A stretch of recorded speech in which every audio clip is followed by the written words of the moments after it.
Good evening. My name is Whorley, and skydiving itself is actually a pretty safe sport. It may sound kind of crazy. There's a lot of risk involved. There are a few exceptions too.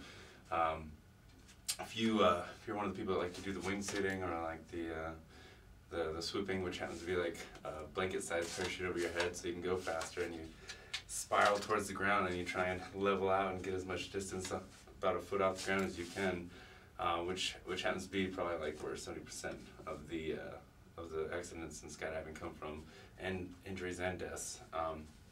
There are a lot of risks. Many different variables. You have meteorological variables. When it heats up, the wind, it can snag anything on your equipment. You have early deployment. You have other skydivers to watch out for. There are airplanes you can crash into. It has happened. You can get snagged on the airplane. But I have to say, a lot of these risks, whether you're on the bad side of them or not, can be saved if you properly maintain your equipment, if you properly inspect it. There should be 3 inspections that you do before you go skydiving. You should always check on the ground, the most rigorous one, which is the one I'm going to show you. You should check your stuff before you board the plane and when you get on the plane, which is just a quick check of your pins for your canopy and whatnot. So anyways, you need to get to know your rig. You need to know the main parts of it. Your reserve is actually held in this container up here, which is hard to see. The reserve has to be done by a rigger, and this little red cord here lets you know that it's been inspected and packed by a rigger. And you kind of want your lifeline, depending on somebody who knows, is like the expert on this and packed it correctly.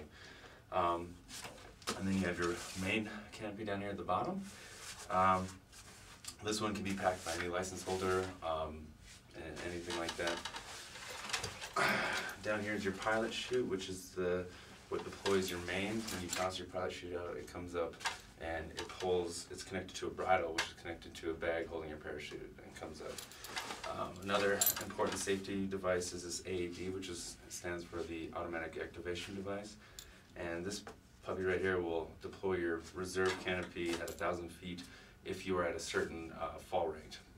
Basically saying you're not under your canopy, you're falling at terminal velocity of about 120, 150 miles an hour. It's designed for people who have been knocked unconscious or haven't gotten their main out yet. They haven't pitched, or they couldn't pull the reserve. It will actually cut this cord and your reserve will deploy. It is your last line of defense. Then you have your cutaway handles, which cuts away your main. If you open up your main and there's a problem, you can cut it away, which is attached to these. These are your risers, which attach to your main. And here's your static line cord attached to your reserve underneath it, which doesn't go away. So if it's open, it's there. And this is your cord for your reserve canopy, which comes up here to the arm. And you can see is connected to this pin. So there's actually a lot of design for the shape of these pins, because if you imagine it's being pulled this way, there's the least amount of resistance in the direction of this pin. And also, according to this, your pin to your main, when your pilot chute comes up, this thing is made for the least resistance. When you're doing your checks, you need to make sure that these are seated correctly. These take away a lot of the impact from your opening, so they should be metal, fabric, metal, fabric, metal, fabric. Believe it or not, you're actually being held in suspension by these 2 little white cords, which are made to hold about 500 pounds of pressure. You need to check and make sure these things are on here properly so they're not loose and they don't get snagged. Make sure they're moving, there's nothing holding them. You just barely want to move them because you don't want to activate it.